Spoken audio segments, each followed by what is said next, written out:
Elephants in the room. Okay, so did you hear like the tapping? Yeah, the it's beating? when my voice was getting too high. Well, no, when it gets to the end, then you start. Oh, So like when you so I started, start now. it was yeah. So when you started, it wasn't even. It hadn't gone into it yet. Hi guys, welcome back to Elephants in the Room. We are on week 8. Thank you so much for being here. Again, I'm very excited. I'm very blessed to be here. I have a very special episode this week. But yeah, first let's talk about our week. This week, well, last week, but I just got back. I got to go to Florida and hang out with David, my boyfriend, which was so nice. It's always so nice being with him, and it makes me a little depressed when I get back, when I have to like do real life, you know? But other than that, it was a good, refreshing break. I got to hang out in Florida, hang out on the beach. We ate poke bowls every day, smoothie bowls, just like, that's my dream. It's just like being in the sunshine and being with David and eating good food. That's like my favorite thing. So it was pretty awesome. Anyways, I hope you guys had a really good week. Let's just jump right in, guys. This episode I've wanted to do for a long time, but I wanted to do it the right way and say the right things. And so I've just prayed over it a lot and thought about it a lot. And today we're going to be talking about surviving heartbreak. This is going to be a heavy episode. For those of you who don't know, which I know most of you by now, if you're listening to this podcast, you do know, I went through a divorce about 3 years ago, and it was a huge, it was a huge thing in my life. It really changed the trajectory of my life and really changed who I am. And it was extremely hard for me. It was the hardest thing I've ever been through. And I've been very heartbroken before. When I went through my divorce, I was so heartbroken.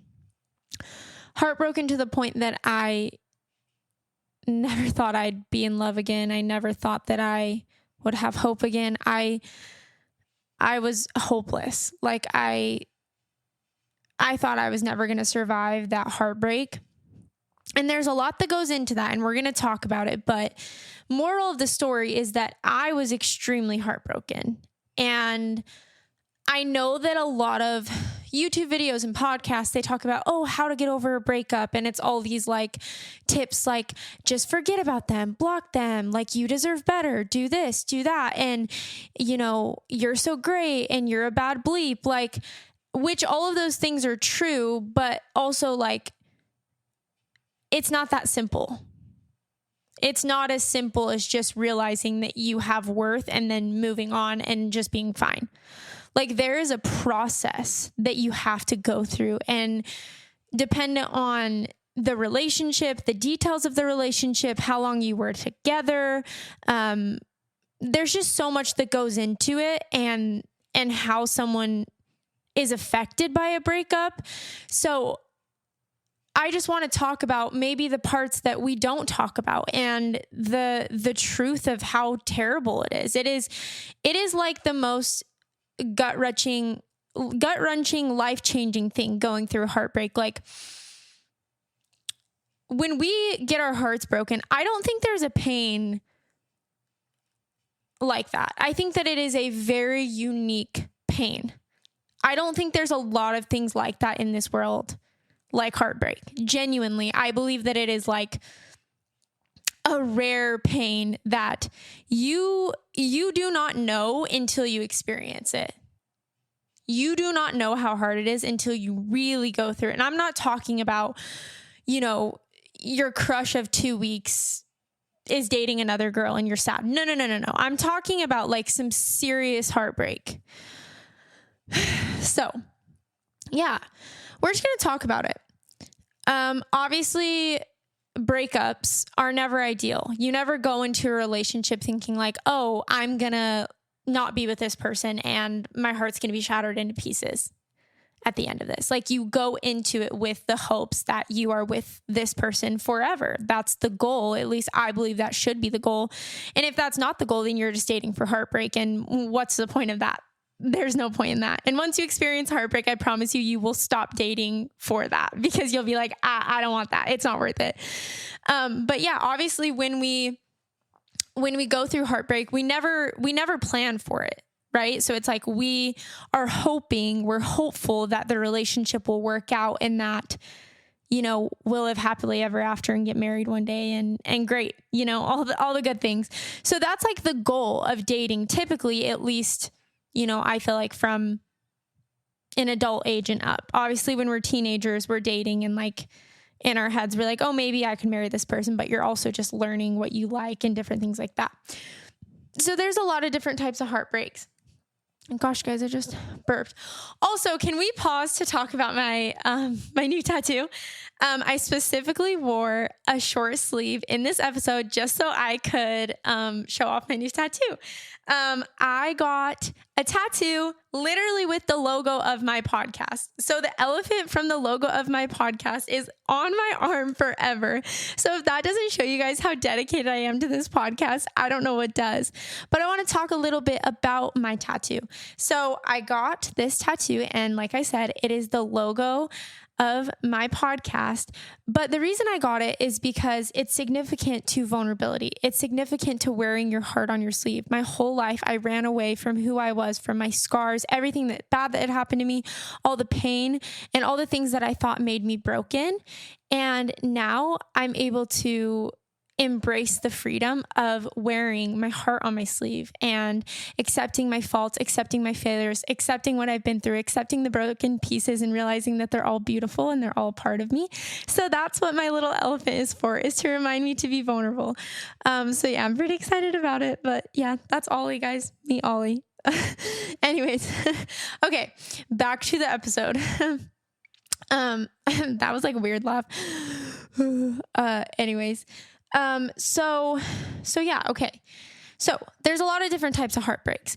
Now, I think divorce is like a extreme version of a lot of heartbreaks, because when you get divorced, you quite literally promise to spend the rest of your life with this person. You quite literally planned and built your life around spending forever with that person. And so with that being said, you put a lot of trust into that person and you give them all of you. Emotionally, physically, mentally, like every part of you, you willingly give to them under the belief that you are safe, that they are never going to hurt you. I mean, in every relationship, you hurt people, you hurt your other person, but that even if they hurt you, they will always choose you. They will fight for you forever and ever, and that you will never be separated from this person.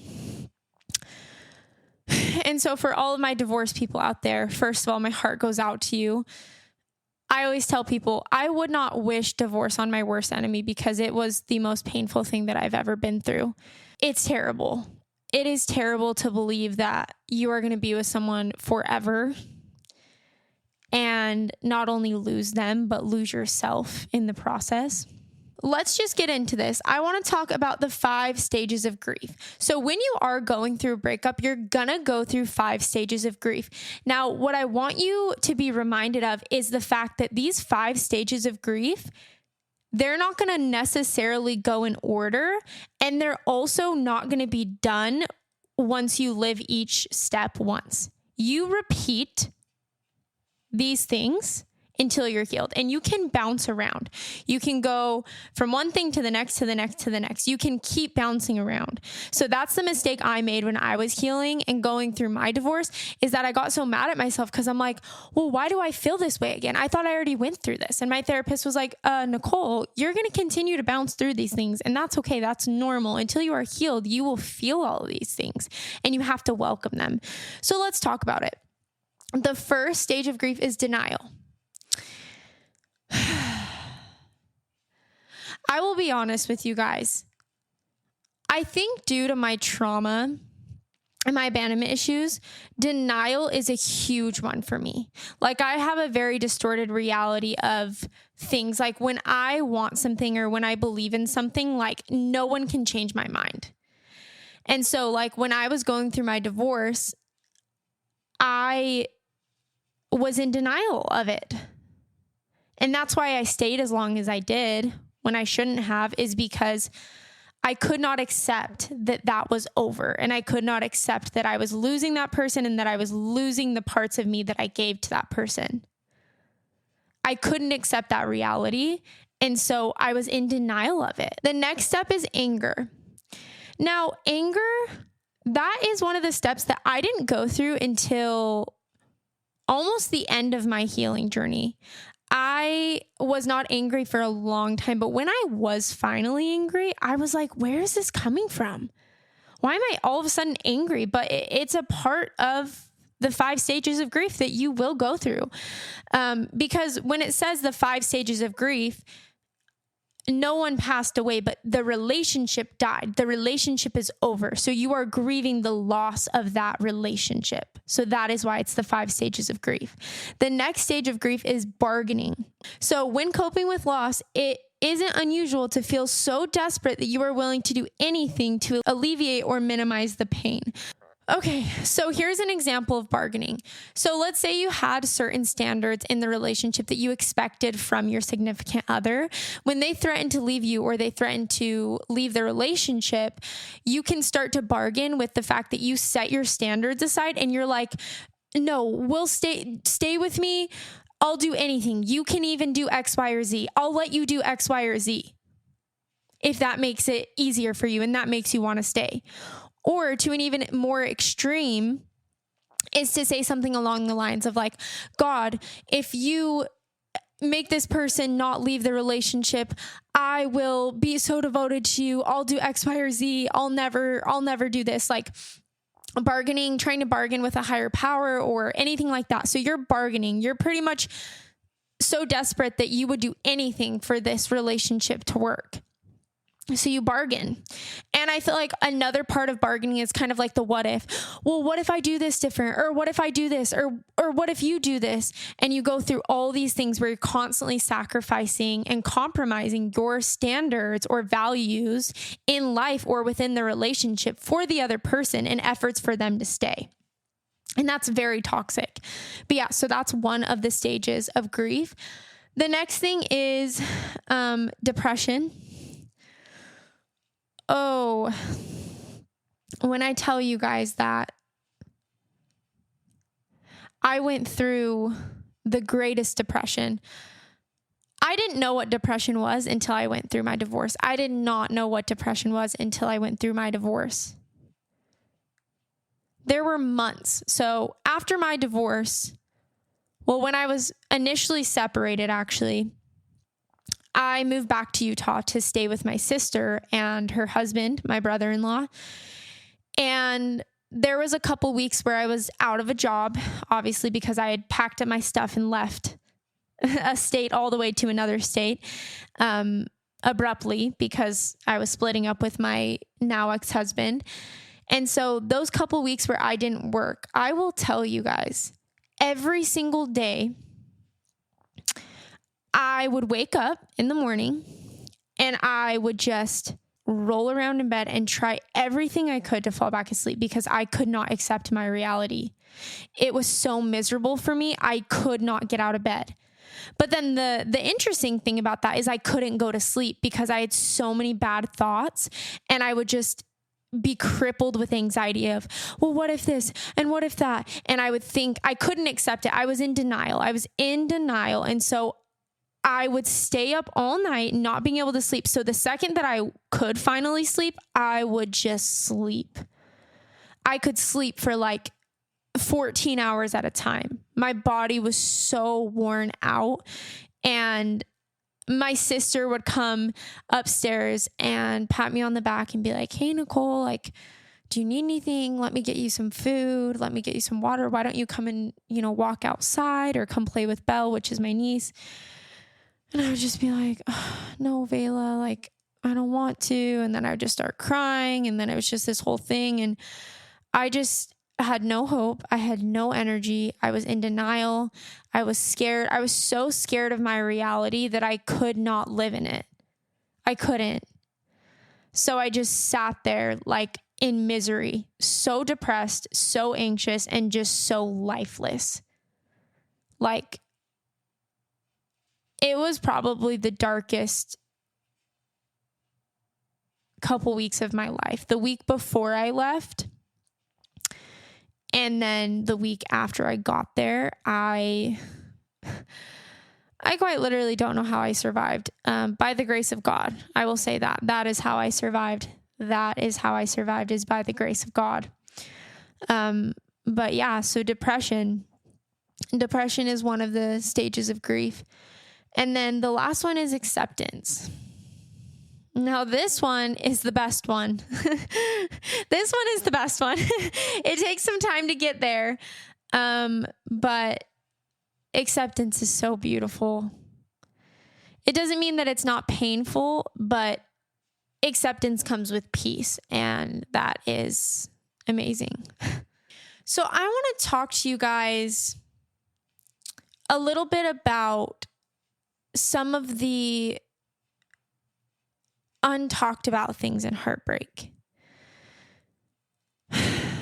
The sleepless nights, the anxiety, the self-hatred.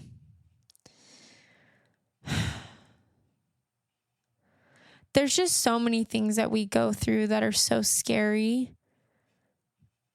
And to be honest, they're kind of embarrassing to talk about. Like, especially now, post my divorce, like, I've done a lot of work to heal. I've done a lot of work, and I've taken a lot of time. And now I'm in a happy relationship. To be honest, to get to this point, it was hell. It was literally hell. I went through the ringer for like 2 years before I was like even semi-okay. Like, it was ugly. It was ugly. It was terrible, and it was heartbreaking. And my family and my friends were worried about me. I isolated myself from everyone. It was a sad time. It was a really sad time. So I just want to encourage you, if you are experiencing heartbreak, I just want to remind you that you are not alone.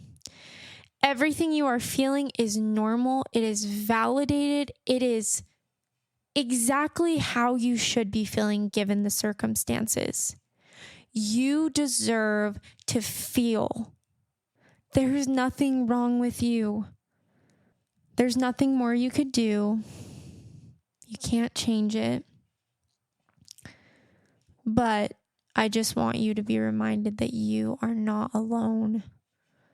I've been there, and it was otherworldly. Like, I really don't even have words to describe how painful it was.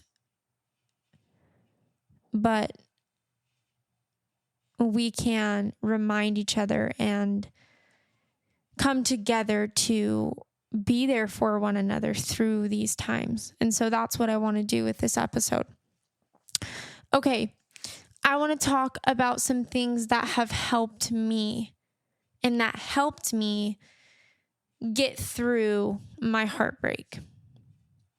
The first thing, you guys know I'm a huge advocate for this. I've talked about it a lot. Therapy. Therapy helped me so much. The most beautiful thing about therapy was having someone who I could completely confess my feelings to with no judgment, that completely supported me and that had the knowledge that I needed to see my relationship and my heartbreak for what it truly was. Someone unbiased, someone with pure motives who was just looking out for me to be the healthiest, happiest version of myself. That was so valuable. And so the biggest thing that therapy taught me was how to work through those grieving stages. And it also taught me what a healthy relationship is versus what it's not. So it's so validating to have a therapist through a heartbreak, especially if you were in a toxic relationship, especially if there was any type of emotional abuse in your relationship, physical abuse, anything like that.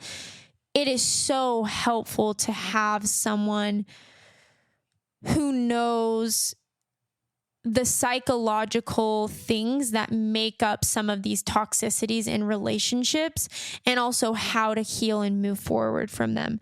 So I so highly recommend therapy. Now, guys, I know that not every therapist is a good therapist. And so finding a good therapist is very important. Take time finding your therapist. If you don't feel like you can trust them, if you don't feel like it's a safe space, don't see them. You want someone that you feel comfortable with. You want someone that you feel safe with. For me, it was important to find someone who also believed in Jesus, because that's very important to me. And so I wanted someone who would align with my faith, because those things go hand in hand. And so I advise you guys to, try to find a good therapist if you need one. I promise you, it's so good. So good. And then the next thing that helped me get through my heartbreak was developing a relationship with Jesus Christ and realizing how much he loved me. I found my worth and my identity. And I also found out that the hole that I had in my heart could not be filled by a significant other. That yearning for love and safety and security was fulfilled by my relationship with Jesus Christ, my Lord and Savior. And I promise you guys, it was life-changing. Jesus is the reason that I'm here today, and I doubt him sometimes, and I struggle in my faith, and I am not a perfect Christian, and I sin. But I will tell you guys, Jesus saved my life. Period. So when you can understand how deeply you are loved by God, you realize that you don't need to be loved by other people. And you also realize that you aren't unlovable. I thought that I was unlovable when I went through my divorce. I thought, why am I not good enough?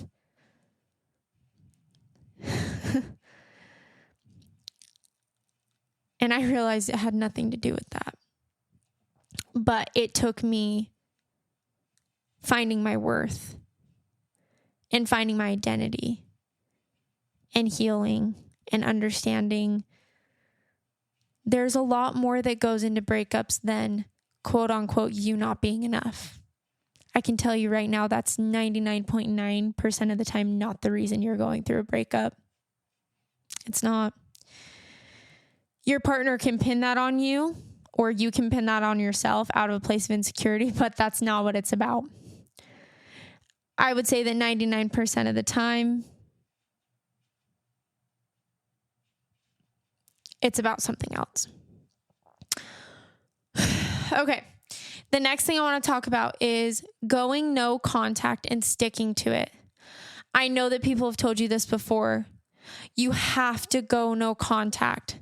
Guys, I was that person that was like, no, I couldn't envision a world without that person. And so I did anything that I could to keep that person in my life, even if that meant hurting me in the process. I'm sorry, but if you give your heart to someone and they take that and they say, no, I don't want you, and they reject that, having them in your life the way that they want, under their standards, under their convenience, I'm sorry, but no. If you don't want me in your life, if you're not willing to choose me, I'm out. Guys, do not give your energy and your love to someone who doesn't reciprocate it. I I am telling you, it is not worth it. It is an endless cycle, and they will never, ever be what you need. Not to say that people can't change, but a relationship takes two willing, committed people, period. If that person isn't committed to you, you are wasting your time. You are just putting yourself in a situation to continue to be hurt. Don't do that. Do not do that. I promise you. I've been there. I've tried to do that. Trust me. Even if that person initially was committed to you, if they change their mind, you have to let them, and you have to cut your losses and say, I gave this my all. I love this person, and that's not going to change. But if they don't love me the way I love them, and if they're not willing to try to make this work, I have to love myself enough to walk away. And if you don't love yourself enough to walk away, you need to learn how to love yourself. You need to start there. You need to start there. And I'm telling you, once you get to the place where you love yourself, you will realize that it is not fair to you to stay in that situation. It is not worth the hope. It's not. It's not. Every relationship has issues, but at the core, if that person is not committed to you and does not choose you, that's it. You have to be done with it. You've got to move on. If they change their mind, great.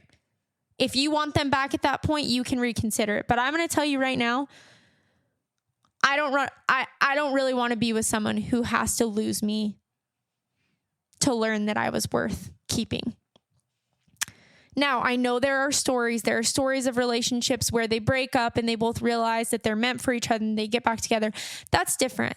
There's those types of things. But when someone blatantly is disrespecting you and blatantly is continually showing you that you're not valuable to them and that they don't want you and they want to be with other people, or they just don't want to be in a relationship with you, or don't want to prioritize even a friendship with you, you have to cut it off. You have to cut it off.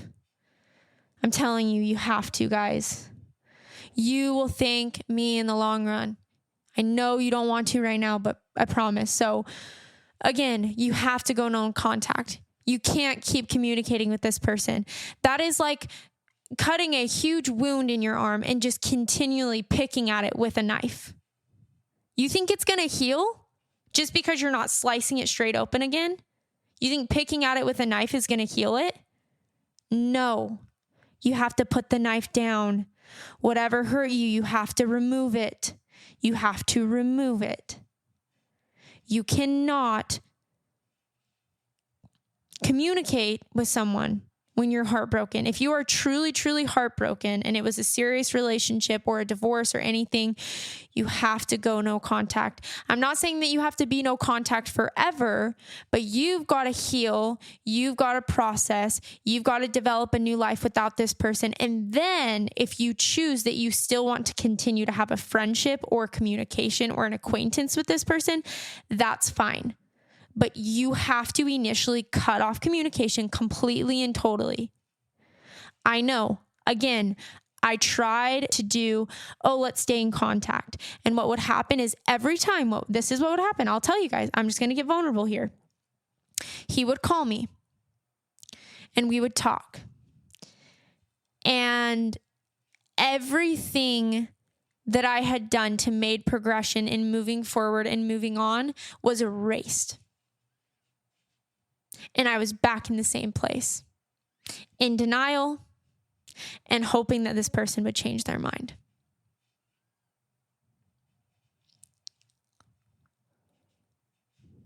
And I was compromising my values and my standards of a relationship and of a partner just so they wouldn't leave me. And that was pretty hard for me to admit to you guys. But it's true. And now looking back, I deserve so much more than that. And I know that now. And I had to go through hell to get to this point. But on the other end, I promise you, you will be grateful. So go no contact, please, and stick to it. I'm serious. The next thing I want to talk about is getting off of social media. When I went through my separation/divorce, again, my situation was very messy. I deleted my Instagram for like a year, the app. I didn't delete my account, but I deleted the app because I couldn't handle it. So I'm not saying you need to delete your Instagram, but if you find yourself constantly checking their social media or looking at old pictures of you guys or looking at your mutual friends or their family or whatever, if social media is hard for you, or if you're constantly looking at these other couples on social media, comparing yourself to these other people in relationships or these other people that are married, you just need to get off. You just need to get off and you need to forget about it for a minute. Remove yourself from it. So getting off social media very much helped me. I don't know if that's going to help you guys, but that is something that very much helped me. The next thing I want to talk about, so I let myself feel every emotion and I didn't push it away. Every emotion that you feel, it's really easy to feel it and be mad about it and want to just get rid of it. Like when you're sad, you're like, I don't want to be sad about this anymore. I want to get rid of this. Or when you're angry, I don't want to be angry anymore. I want to get rid of this. Or when you're depressed, I don't want to be depressed anymore. I want to get rid of it. No. You need to let yourself feel every emotion of a breakup and of heartache, because if you don't, it will come back around until you let yourself feel it. You've got to feel it. I know you don't want to, but let yourself feel it. And when you feel it, be aware of what you're feeling. Let yourself really feel that. And when you start to do that, that's what starts to help you heal. I promise. The next thing that helped me, and this one's kind of funny, but listening to music that helped me express and feel my emotion. I think when we go through heartache or heartbreak, all we want to do is we don't want to feel alone. We want to feel like someone understands. We want to feel heard. We want to express how we feel. And so for me, going on long drives and turning on some Chelsea Cutler or Taylor Swift or whoever and just jamming and crying my eyes out, I loved that. It was very therapeutic for me. So yeah, listening to sad music. Now, don't do that forever. Okay. Don't listen to sad music forever. At some point you have to stop. But when you're first going through it, I think listening to sad music is kind of therapeutic. Maybe that's just my opinion, but I genuinely feel like that. Writing out a letter of any thoughts or things you wish you could have said or felt. Guys, you do not need closure. I'm going to tell you something. No closure is closure. And I know people always say that, but trust me. One day you're going to wake up and you're not going to need all the answers you think you need. It's as simple as this. That person is not choosing you for whatever reason. It may have nothing to do with you. It may be their trauma. It may be some of their issues. It may be they're going through something. It may be they're insecure. There could be a huge list of reasons that they aren't choosing you. Maybe they don't think you're a good fit for them. Whatever it is, do not internalize it. It's not about you. It's okay. You don't need to know every specific detail. And a lot of times they don't even know. Sometimes when a relationship isn't working, that person just knows this isn't working and I need out. Whatever reason it is, you don't need to know that because you don't want to be with someone who doesn't want to be with you. Repeat that with me. You don't want to be with someone who doesn't want to be with you. No what, if, ands, or buts. So with that being said, if you feel like I wanted to say this and I wanted to say that and I'm feeling this way and all these things, we have to find an outlet for our emotions. We have to let out the things that we're feeling. So whatever way you need to do that, whether that's doing a voice memo, I used to do that. I used to make voice memos of how I was feeling and talk to my phone, or writing out in a journal or, whatever it is, you need to get your feelings out somehow. So find healthy ways to express that. Pray, write in your journal, make a video document for you to look at later. Whatever you need to do to get those feelings out, get them out. And if you feel it's appropriate to share them with that person, you have every right to do that. But if there's just some feelings that you just need to get out for you, let yourself do that. Find an outlet for that. That is very helpful. The next thing, that helped me was accepting my failures in the relationship and seeing where I can do better next time. I beat myself up over the things I did wrong in my marriage too much. I beat myself up too much because I thought, well, what if I did this different? What if I did this perfectly? What if? No one is perfect. No one is perfect in any relationship or in life. And I can promise you the little mistakes that maybe you made, or even the big mistakes that you made, they most likely didn't change the trajectory of your relationship. Your relationship was probably just not going to work. So do not get caught up in the what ifs. If that person was meant for you, and if God had that person for you, there would be a will and there would be a way and it would work out. And regardless of, even if you don't believe in that, if someone wants to choose you, they'll choose you, even if you make mistakes, even if there's hard times, and vice versa. So don't get caught up in the what ifs, guys. They're not worth it. Not comparing my healing journey to others or the other person in the relationship. Don't do this, guys. Every time when you go through a breakup, the girl or the boy looks at the other person and they're like, oh, but this person's moved on already and they're already dating someone new and they seem so happy and I'm over here in misery. Trust me, guys, I went through this because it took me a really long time to heal. And I was looking over on the other end like, why am I over here in misery and that person's over there so happy? What? Are you kidding me? It felt so unfair. But I promise you, no matter who you were in the relationship, no matter what happened, both people have to heal. When they choose to do that is up to them. It can be years after the relationship or it can be right after. Just know that the emotions and the grief that you go through when a relationship ends, everyone will experience, but everyone's going to experience in their own time and in their own ways. So just focus on you and your healing journey and do not compare yourselves to others. There's nothing wrong with you and there's nothing wrong with the timeline of your healing or anything. I promise. I promise. Also on that note, do not compare yourself to others in their healing journey. You may see a video on TikTok or YouTube about a breakup and, oh, I got over my breakup in 3 months. And then you're over there a year later and you're like still heartbroken. Do not compare. We are all different. We all have different trauma. All of our relationships were different. The details of your relationship, no one knows other than you and your significant other or your old significant other. So do not beat yourself up. Just let yourself heal and give yourself grace, please. I promise you. I promise. Removing everything in your life that is surrounded or integrated in that relationship. That was one thing that was really hard for me. We had a lot of things that were integrated since we were married. So a lot of friends, family, goals, dreams. There were so many things that were integrated for us.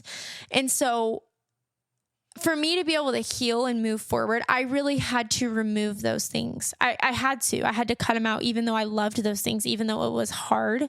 I had to, because there was no way for me to rebuild my life and rebuild my self-worth, continuing to kind of dabble my foot back in that. I couldn't. I just couldn't. And so I think that that's a really helpful thing. The next thing is rebuilding a life around things that only involved me, friendships, family, relationships, goals. So guys, when you go through a heartbreak or a breakup, especially a divorce, you kind of have to restart.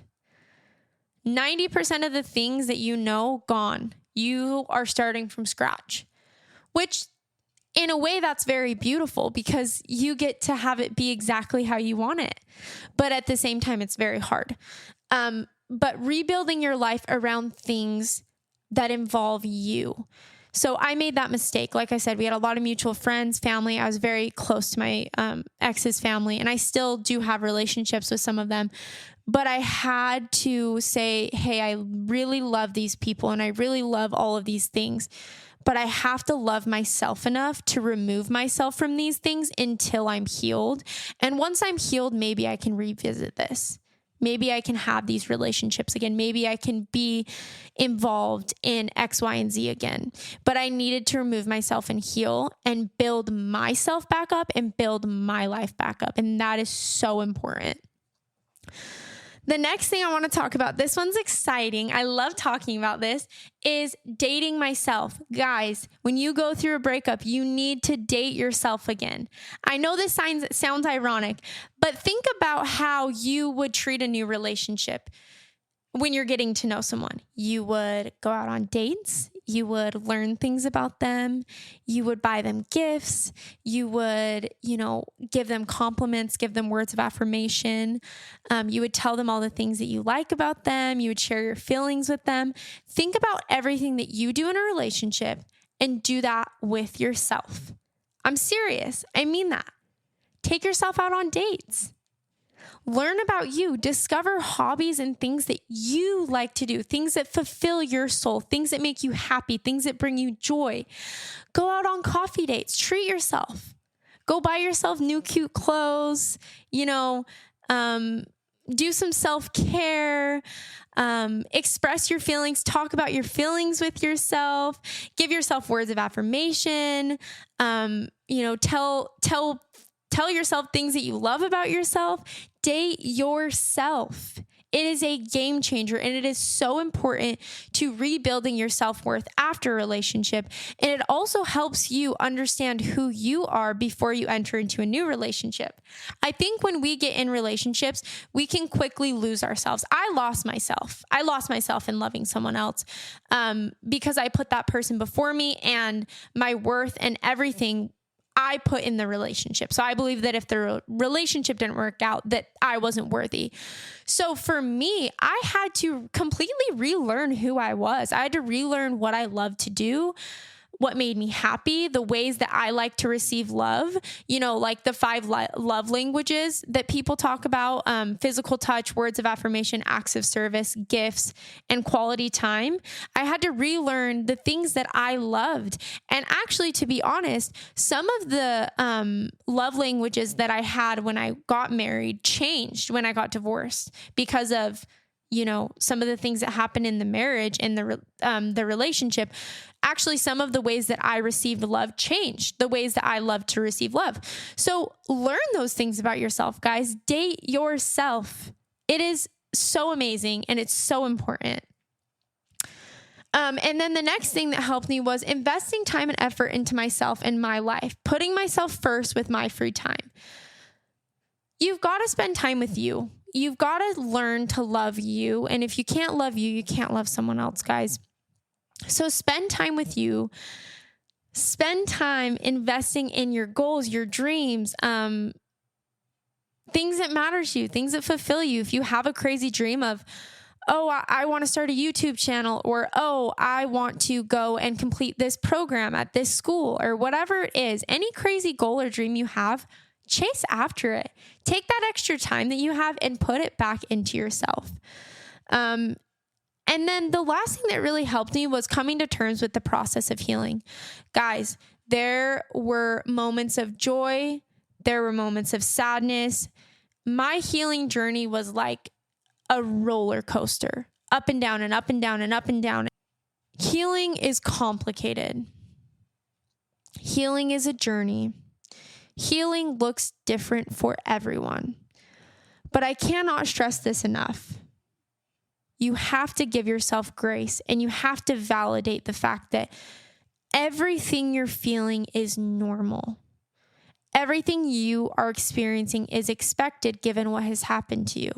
So give yourself grace and time. There's no timeline. There's no finish line. You are exactly where you need to be. And I believe that if you cling on to God and you give him your heart, he will help you heal. Okay, I want to talk about the good news, guys. It does get better. People used to say this to me, and I was like, you're a liar. It doesn't get better. Like, I hated when people was like, well, it will get better. I'm like, okay, not really, because it hasn't, and I'm really sad. It does. It does. It does. Coming from someone who Like, if you guys were to ask my friends and family how heartbroken I was so heartbroken. It does get better. I promise you. One day you're going to wake up and that person isn't going to cross your mind anymore. You really are. One day you're going to wake up and you're going to be grateful that that relationship is over. Even if you have no hatred for them in your heart, even if you still care about them, you're going to realize that that relationship wasn't for you and that it wasn't for them, and that relationship being over is a good thing. You're going to be so grateful that you learned what you do and you don't want in a relationship. Guys, relationships are so amazing because they're such a learning experience, like, for both parties. And that's so amazing that both people can, regardless of the circumstances of the relationship or what happened within the relationship, the good and the bad and the ugly, both people are going to learn from it and they're going to grow. And that's beautiful. That is beautiful. And you're going to learn what you do and you don't want in a future relationship. You're going to remember all the good attributes that that person had, or all the good things that that person did that you want in a future relationship. And you're also going to remember the things that you don't want. And that's amazing. And then one day you're going to meet someone and you're going to understand why it didn't work out with that other person. Guys, I cannot stress this enough. I never thought I would find love again. I never thought I'd be happy again. I never thought I could love someone the way that I loved that person, genuinely. And when I met David, I was convinced he was just not the person for me. But after spending 5 minutes with him, I couldn't help but just know deep in my heart that he was so special, and I knew that he was going to be in my future. And I knew that he was a blessing from God. And our relationship is not perfect by any means, and we struggle, and he's hurt me and I've hurt him. And we go through things all the time. It is not perfect. But David has healed so much in my heart. And he has really helped me see how valuable I am in his eyes. And I know at the end of the day, he would do anything for me. And that's what matters, is finding someone who chooses you. They may not be perfect. They may mess up.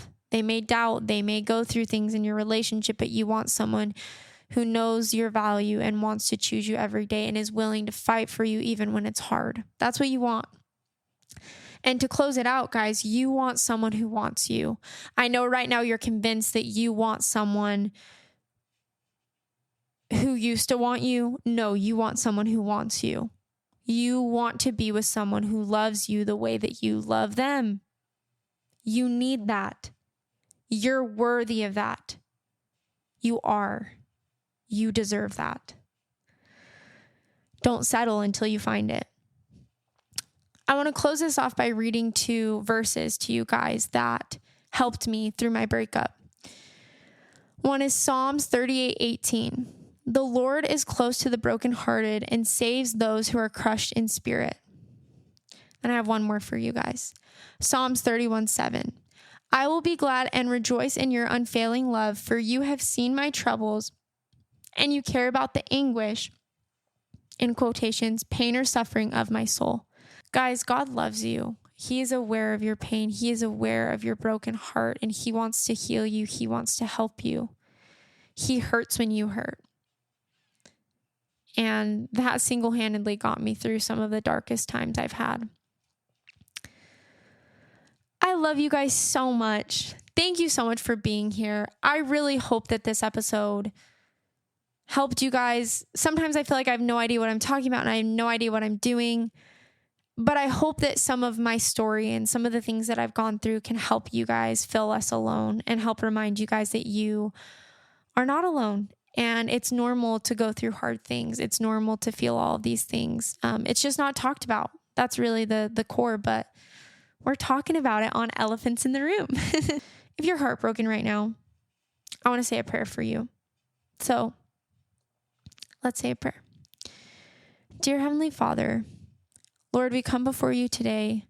God, I pray for anyone who's listening to this right now who is feeling heartbroken, crushed in spirit, sad, broken.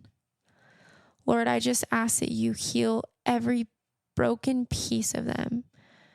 I pray that you heal their broken heart.